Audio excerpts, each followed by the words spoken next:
Welcome to Global News on Signature TV. I am Uchenna Chimdi Oluoha. In the headlines, Labour Party 2023 presidential candidate Peter Obi has accused the ruling APC of diminishing the country in the last 10 years. Death toll rises to 36 in Kogi boat tragedy. Israeli bulldozers in West Bank carve up hopes for Palestinian state.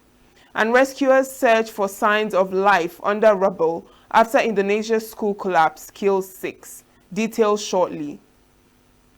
Every second, every minute, every day, news is breaking. Events occur and there are new developments. At Signature TV, we follow these stories objectively, bringing all sides without bias, explaining the complex issues, breaking down the numbers, and investigating the issues behind the news.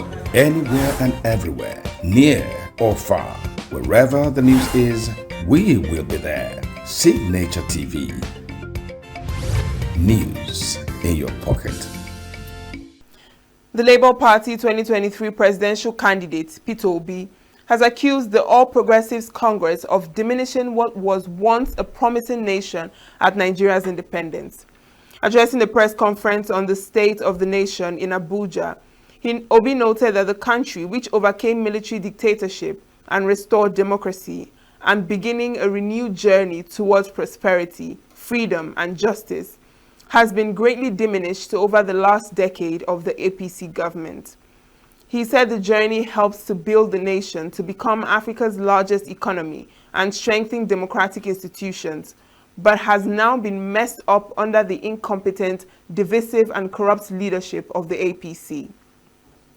The former Anambra governor argued that despite the policies of the current administration, plunging over 15 million people below the poverty line in its first year alone, it still pursues a tax regime that requires the citizens to pay more to the government despite benefiting little or nothing in return.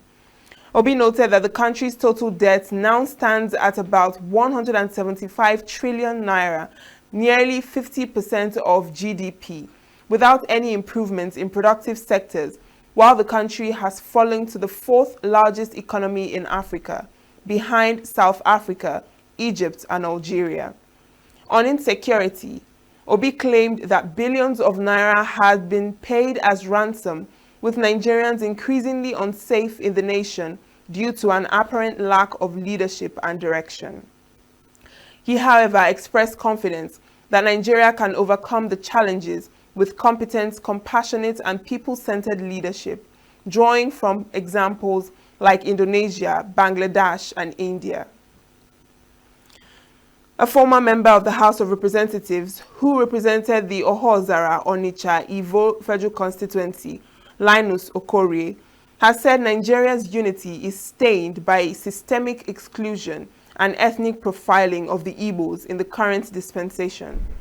Speaking with journalists in Abakaliki, Okorie noted the infrastructure imbalance of over 2 trillion naira in the southwest as against 446 billion naira in the southeast, among others, noting that the current scenario had provided nothing but discomfort to the millions of Nigerians facing hyperinflation, hunger, insecurity, and unemployment. He said the nation's unity was being severely tested by systemic exclusion, economic targeting, and a growing pattern of ethnic intimidation against the Igbo people. Okorie stated that the administration's abrupt cancellation of independence celebrations spoke louder than any presidential speech, serving as a silent admission of the profound hardship and discontent gripping the nation. He pointed to patterns in ministerial appointments where the Southeast receives only the constitutional minimum representation, while single states in other regions boast multiple full cabinet rank ministers. A human rights and senior advocate of Nigeria, Femi Falana, has criticized the current political class over its ideology in governance, saying that politicians fail to make the best of Nigeria's independence. Falana, who spoke in a media chat, noted that the British gave Nigeria what it described as flag independence in 1960, with the colonial structure left intact. He regretted that Nigerian politicians now lacked ideology and saw political power as a vehicle for acquiring power rather than serving the people, unlike the First and Second Republic political parties that had ideologies and competing among themselves. Falana recalled how Murtala Mohammed regime collapsed the parliamentary system for the African-modeled presidential system of government. As Nigeria marks its 65th independence anniversary, some Abuja residents say the pain caused by the policies of the present administration needs urgent rethinking. They are calling on the federal government to fix the economy, tackle insecurity, address infrastructure gaps, and prioritize citizens' welfare. Correspondent Nasiru Usman went to the streets of Abuja to capture the voices of Nigerians on Nigeria at 65. Today is a national holiday in Nigeria as the nation marks its 65 years anniversary. The President Bola Ahmed Tinubu, in a speech earlier today, said he met an economy that is almost collapsed and doing everything possible to revive the economy. But the citizens are not happy. They want the government to fix unemployment, tackle insecurity, and resolve the issue of hunger in Nigeria. At 65, we're still like an infant, like as if we're not growing. Like nothing is moving, nothing is happening. And you can see the situation of the country, the youth and everything. I think there's nothing worth celebrating. It's just one of those things politicians say every day. So are we to trust them? I doubt so, because he's vying for another 4 years. So I don't see any, he definitely have to say all of these things just to make us believe that he's actually doing anything. But are Nigeria better than it was 6 years or 8 years ago? I doubt so. I wouldn't say there is hope, especially during this administration. I wouldn't say there is hope, except I don't see the miracle happening any moment soon. But we keep our hope alive. To us, as a citizens, we are not seeing any something that we can celebrate. We can only celebrate hunger. In times of hunger, when you go to our markets now, people are snatching people's funds, which we don't know all those kind of attitudes before. Our youth, no employment for them. You will see someone graduate, he doesn't have work to do. So from there, you come and join those bad boys, be collecting people's funds, be collecting people's cars. Who caused it is the government. Look at what happened in other countries. You understand, they're stoning their leaders. What caused it is hunger. So to me, let our leaders to have a very big lesson. Before we are falling to the error, let us to terminate it in times, you understand, for us, in times that we can make it. But when times gone on, when people continue with this kind of attitudes, with this kind of hunger and insurgency, things are going to be going wrong. When times of things are going wrong, president cannot control it, the Senate cannot control it, but now they have, you understand, they have a full confidence to stand and speak to the Nigerians, and they will listen to them, and then they can do something about hunger. Nothing more than hunger that is stopping Nigerians for the insurgency. If you see, the people are stealing, it's hunger that make them. The feeling we used to have those days when we are small, when we are hearing about independence, there is a vibe that used to follow independence, but as you can see, you cannot see anybody with Nigerian flag. The past 5-10 years ago, you see, once it's closing to independence, you see people buying Nigeria. This eagerness of having that zeal of celebrating the independence is there, but now we are not seeing it. That's just the honest truth. This government of it starts from our house. When we put our house in order, the government must be bound to follow suit. So it's both and the citizen and the government, but mostly it's from the government. Partially he's right, but they are all part of the government. Because he's part of the APC government. He's the APC leader when Buhari was there. So telling us that he met a bad economy, they are part of the government. But to be honest, he's trying his best. I will give him that kudos. He's trying his best. But we pray that the best should be more. I don't think so.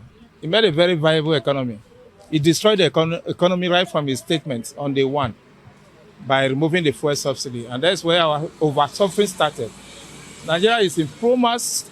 Nigeria is operating in pro-mass level of suffering. So the way it is, I don't think we are celebrating. We are suffering. The youth are coming out of the universities every day, and there's no job to fall into. Apart from that, the harassment on the streets is becoming too much. I'm coming from the Maraba Axis. I will spend about 2 hours on the road. As close as Maraba is to Abuja, there's no roads. And people are suffering. We buy this fuel so costly, and yet there's no roads. People, you buy your fuel and you burn it just as on the spot.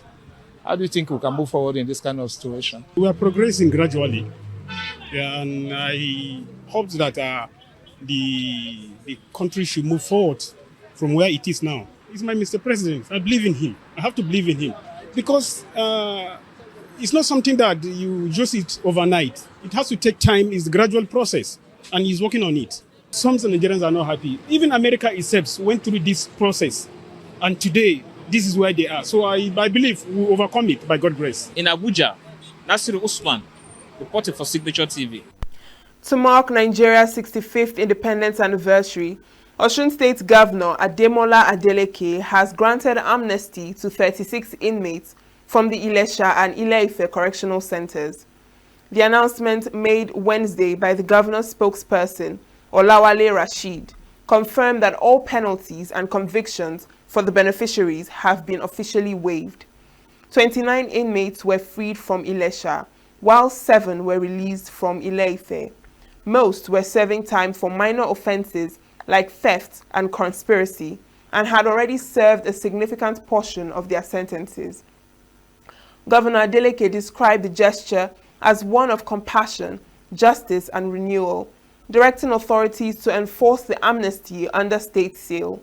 He added that the move was intended to promote reformation and social reintegration of ex-convicts as productive members of society. A group of wives of Nigerian soldiers currently in detention have appealed to President Bola Ahmed Tinubu to pardon their husbands, grant them amnesty, and give them a second chance to serve the country. The group of more than 30 women and their young children gathered at the Nigerian Union of Journalists Press Center in Maiduguri on Wednesday. Speaking on their behalf, Mrs. Rose Emmanuel David said many of the detained soldiers have been held for months, what with some spending over a year at the 7th Division Military Police Facility in Maiduguri. She explained that the situation has left families in hardship, forcing wives to take up menial jobs just to feed their children and pay school fees. The women argue that if amnesty can be extended to repentant Boko Haram members and bandits, then soldiers who once risked their lives defending the country should not be left without hope. The appeal comes shortly after a special court-martial in Maiduguri convicted several personnel, including 2 senior non-commissioned officers, for offenses such as arms racketeering and aiding the enemy. An accessible constitution that meets the demands of a modern federation has been a major challenge in Nigeria's journey to nationhood. The efforts by the legislature to provide such a constitution is what correspondent Chimezie Nzedema takes up in this special report. Nigeria has made 2 sincere efforts to fix its post-Civil War disjointed federation. The 1979 Constitution, which brought back civil rule, was a betrayal of we, the people. It was a document put together to put Nigeria's resources and governance structure in the hands of those who won the war. As civilians began to make an effort to return to an inclusive federal government, the military with the prompting of all democratic structures, the faulty constitution was suspended altogether. In the course of a very prolonged military rule, General Sani Abacha calculated that Nigeria needed a stable federation. He empaneled a constituent assembly charged with drawing up a new constitution. He told the members that there were no-go areas, and that constituent assembly was representative of Nigeria's various political, ethnic, religious, professional, and trade interests, produced what they considered a people's document. That document was to be Nigeria's new constitution, to usher in a new democratic order before General Abacha died. Under General Abdulsalami Abubakar, the same interests that foisted the post-Civil War constitution hijacked the process that inaugurated the 1999 constitution, which many Nigerians regard as a fraud.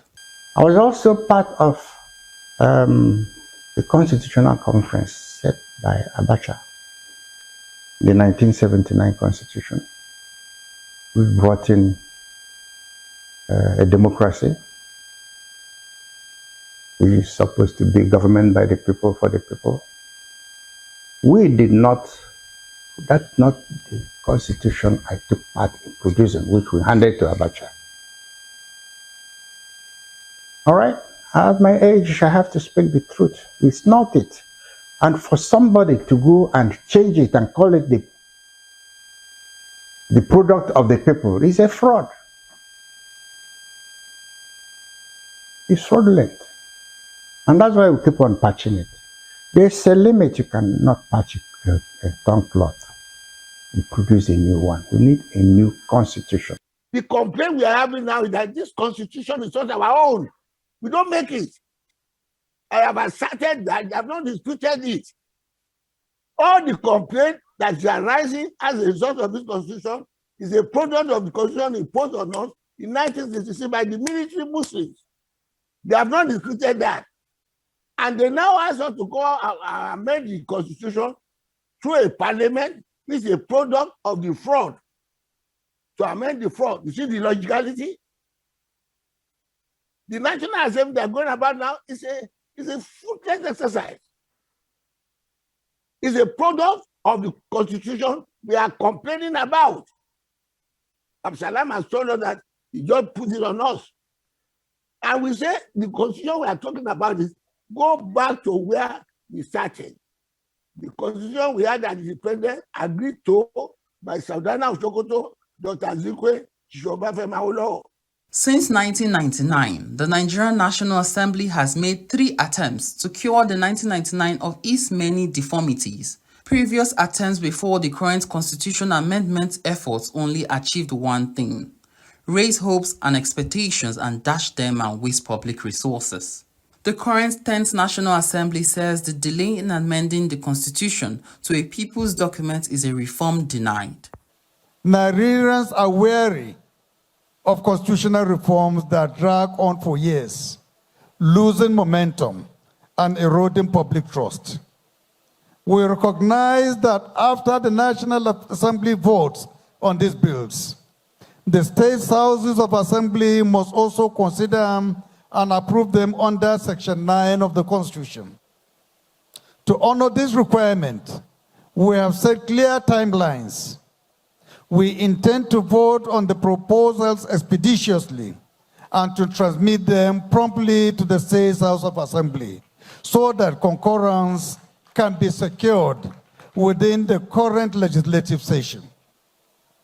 Reform delayed is reform denied, and Nigerians deserve clarity and closure.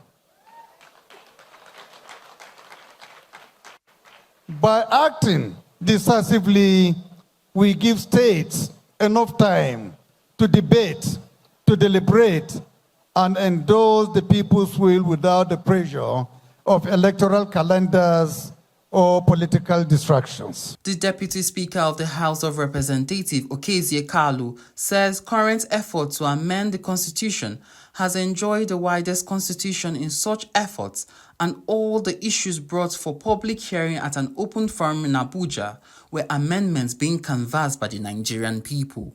These are, at this stage, proposals, suggestions, and ideas that have emerged through one of the most inclusive and participatory exercises in Nigeria's constitutional history.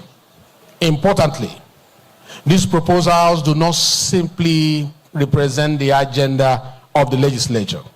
Instead, they are, first and foremost, the thought-out demands, hopes, and memoranda of the Nigerian people themselves, gathered through extensive regional dialogues and topically focused public hearings held across the nation. The issue raised at the Constitution Open Forum ranged from creation of more states, creation of state police, reserved seats for women in the parliament to reform of the electoral process. In the course of his campaign for the presidency, President Bola Ahmed Tinubu had promised to restructure the federation. For those who doubt that the president's renewed hope agenda can lead to such restructuring, The Secretary to the Government of the Federation, George Akume, says the current push to amend the Constitution is part of the agenda. He said that every amendment will receive the President's backing because he wants a people's constitution. The ongoing process of each amendment provides us with yet another golden opportunity to strengthen our institutions, deepen federalism, guarantee fundamental rights, and promote justice, equity, and accountability across all spheres of national life. This engagement is particularly important as it resonates strongly with the renewed hope agenda of President Bola Ahmed Tinubu GCFR, which seeks to enthrone good governance, inclusivity, and sustainable development. The process you are undertaking today is therefore not only about amending legal provisions, it is about giving Nigerians renewed confidence that their voices matter in shaping the future of our democracy.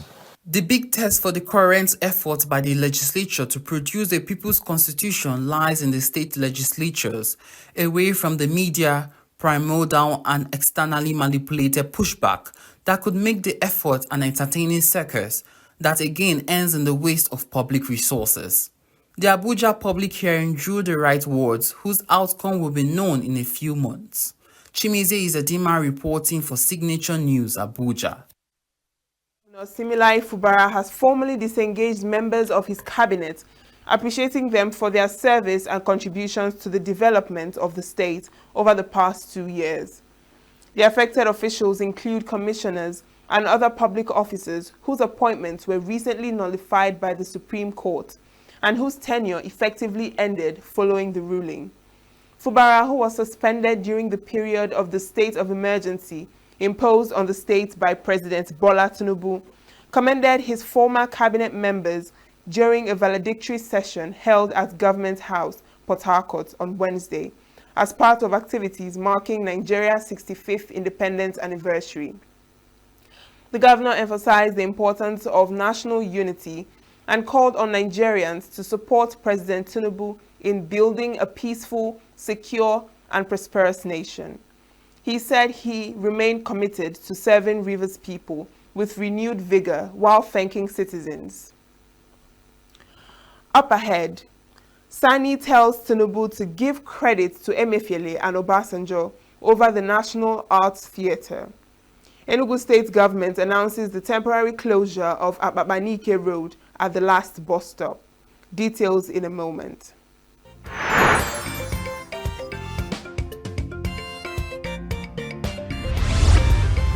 Signature TV, news in your pocket.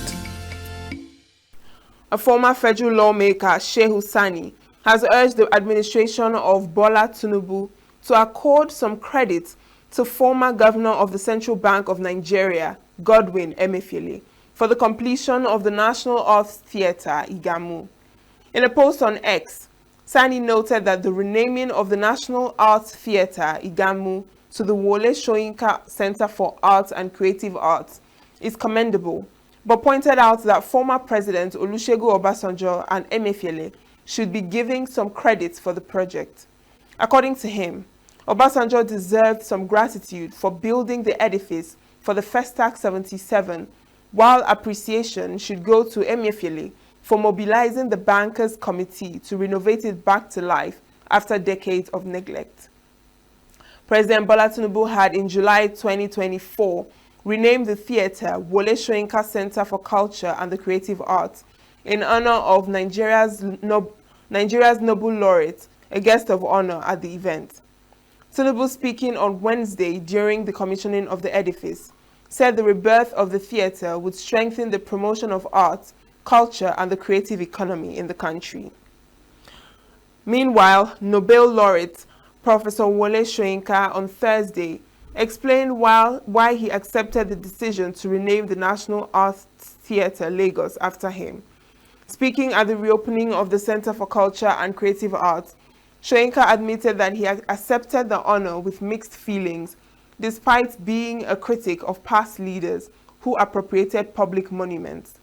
He said he never believed the edifice could be renovated, noting that he had considered it irredeemable until the recent revamp by the Bankers Committee. He added that he was willing to eat his words if the monumental turnaround of the theatre was the price of the renaming. The Judiciary Staff Union of Nigeria, JUSUN, Osun State, has revealed that the verification exercise for retired judiciary staff with federal shares will not hold as planned. In a statement on Thursday after a State Executive Council meeting, the Osun JUSUN chairman, Idris Adedayo Adeniran, said the verification exercise had been postponed due to the ongoing strike by the union.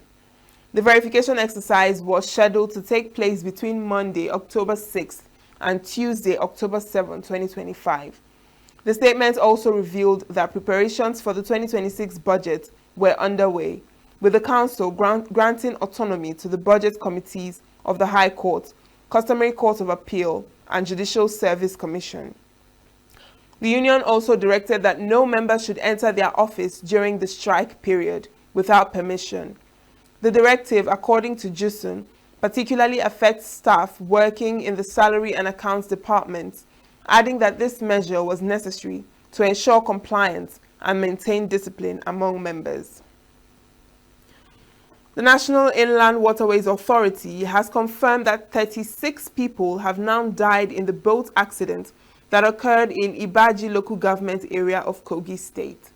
About 80 people were on board the boat, which capsized on Tuesday while conveying passengers from Akpu and Odumomo settlements in Ilushi to Ilushi in Edo State. According to NIWA, 40 passengers were rescued, while search and rescue efforts are still ongoing.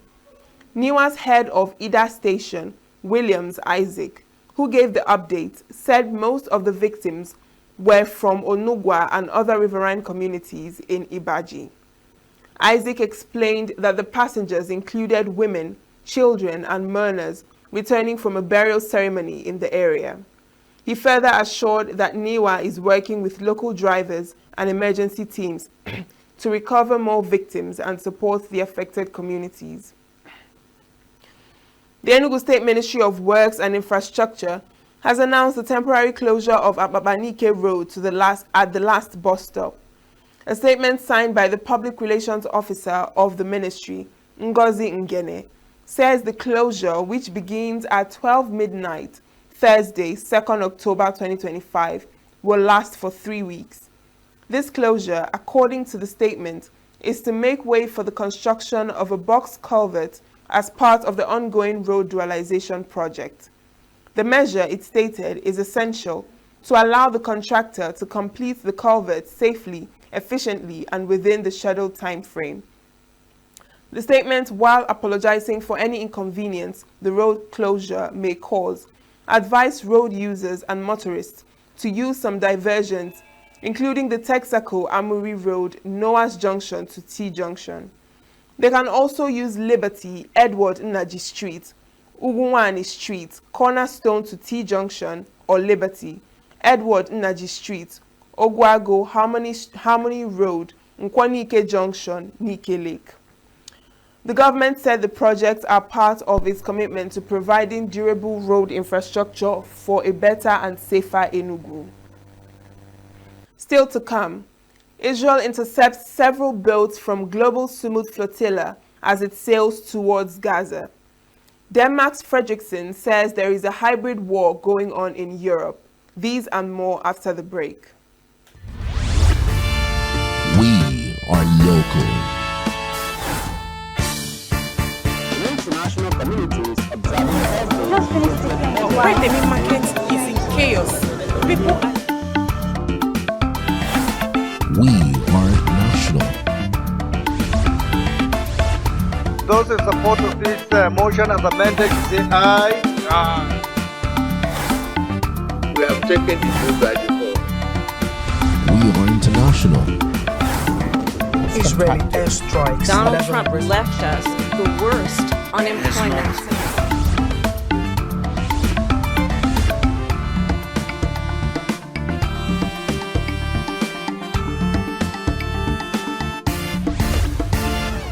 Signature TV, news in your pocket. As U.S. President Donald Trump announced a plan this week to end the Gaza war and suggested a possible path to a Palestinian state, Ashraf Samara in the Israeli-occupied West Bank watched bulldozers around his village help bury his hopes for statehood. Currently, there is work being done on opening a settlement road on the land of Beit Ur al-Faka and Baitunia to complete another settler road for a settlement outpost. These roads are more than roads, as you can see. They are bulldozing the land and controlling large areas of land and ruining large areas of land and preventing the residents from reaching these lands. The reason behind this is to prevent the residents from reaching this land and using it, and therefore trapping the villages and the residential communities to the areas they live in only. It is therefore a settler act that only aims at grabbing land from residents, isolating it and preventing them from using it, as an initial step, to control it and expel the residents from it, and this is going on in the northern parts of the West Bank, in the center of the West Bank, and is expanding bit by bit. Road number 60 is the main road from north to south in the West Bank. This is also the main road for Palestinians, so the Israelis will use this as an excuse that it's not only for settlers, but it is clear that the road there is meant to enable more traffic for Israelis, and it's not that they are now planning the connection of the villages to this main road. It's meant for the settlers to be able to expand. Surrounded by armed security guards, the Israeli machinery shoved aside earth to create new routes for Jewish settlements, carving up the land around Samara's village of Beit Ur al-Faka and creating new barriers to movement for Palestinians. While several major European countries, including Britain and France, in September, joined an expanding list of nations recognizing a Palestinian state, Israeli settlements on the West Bank have been expanding at an increasingly rapid pace under Prime Minister Netanyahu's government as the Gaza war has raged. Hajit Ofran, a member of the Israeli activist group Peace Now, said new roads being bulldozed around Beit Ur al-Faka and beyond were a bid by Israel to control more Palestinian land. Israeli settlements, which have grown in size and number since Israel captured the West Bank in the 1967 war, stretched deep into the territory, backed by a system of roads and other infrastructure under Israeli control.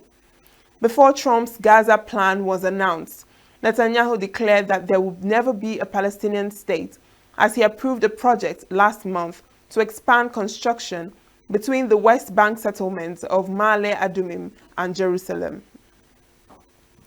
Israeli forces surrounded several boats that were part of the global Sumud flotilla, aiming to deliver aid to Palestinians in the Gaza Strip, according to camera footage from the group said to be from Thursday.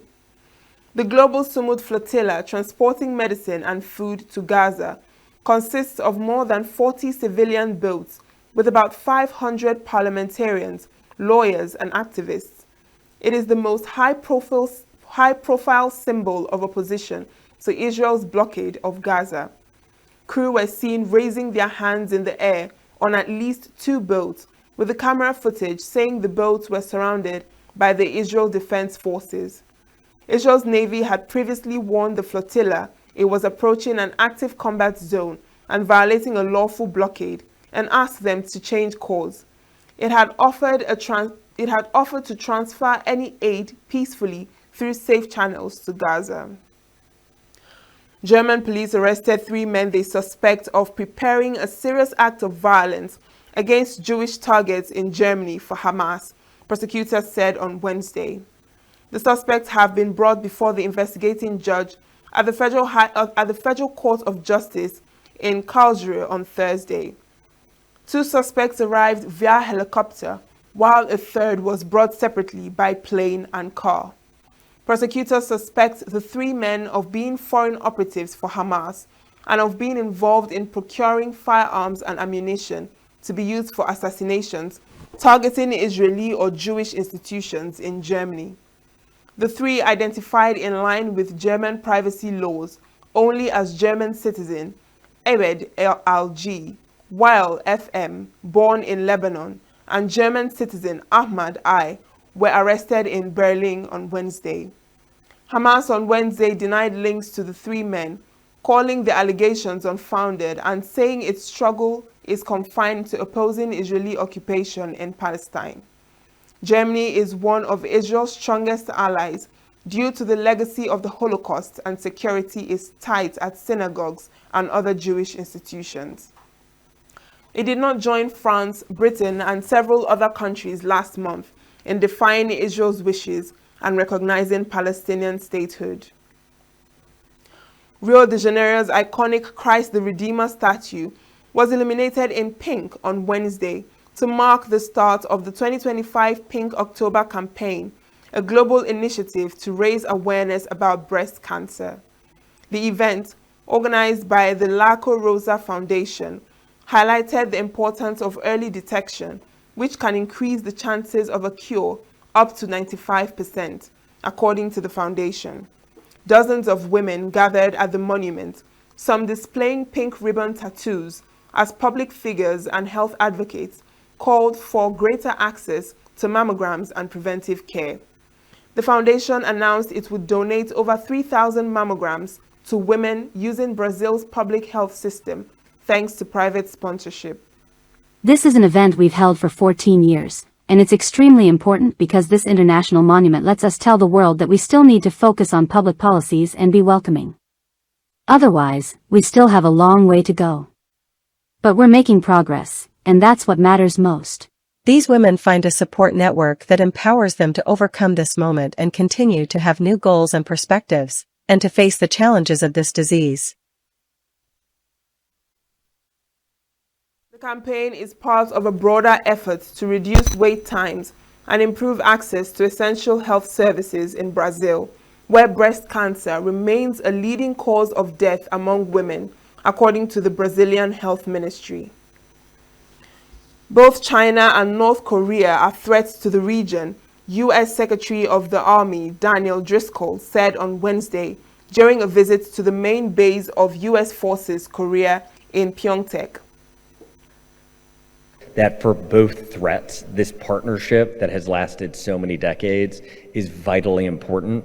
We want to be able to, and we know that we can rely on the ROK Army as allies in a way that we just can't always have that same confidence in other parts of the world with other allies. And so I think the short answer is that both are facing threats.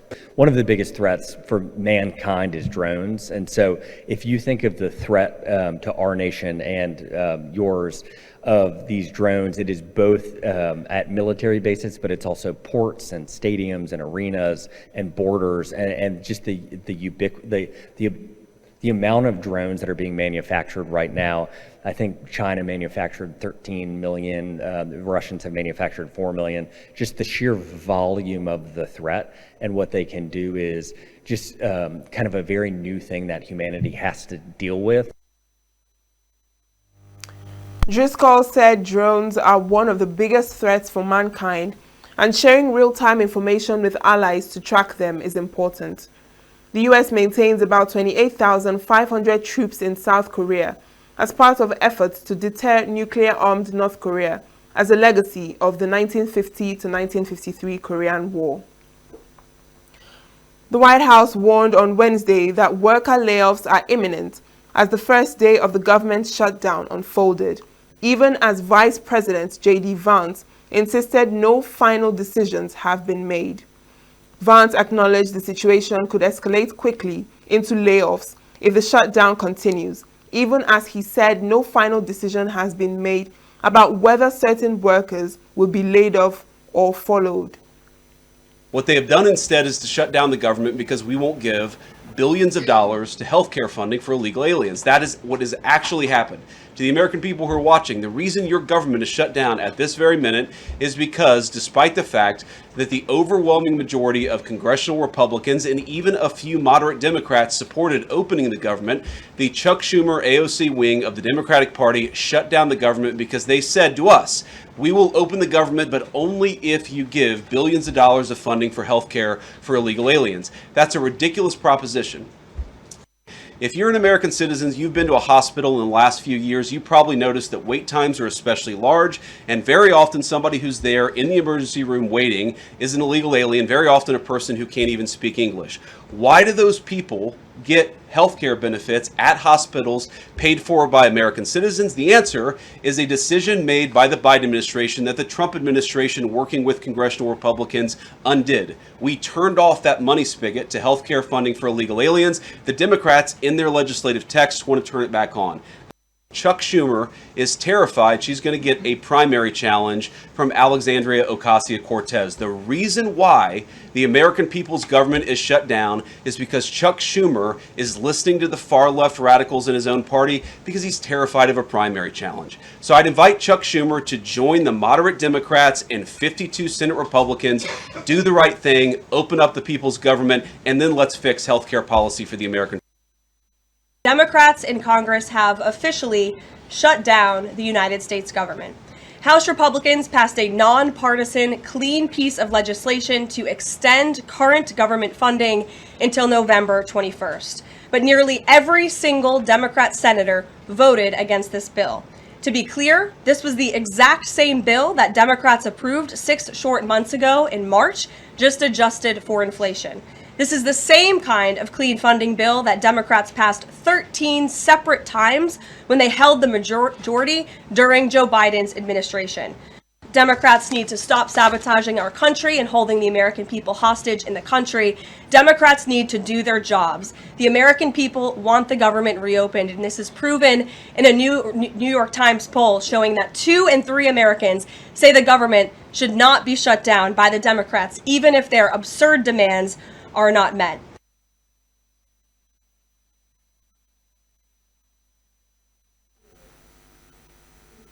Rivers United continued the impressive start to the 2025/2026 Nigerian Premier Football League (NPFL) season with a hard-fought 1-0 win over Niger Tornadoes at the Adokiye Stadium in Port Harcourt on Wednesday. The Pride of Rivers State went into the game determined to build on the solid early season form and did just enough to secure all 3 points thanks to a second-half strike from Macklin Biakbo.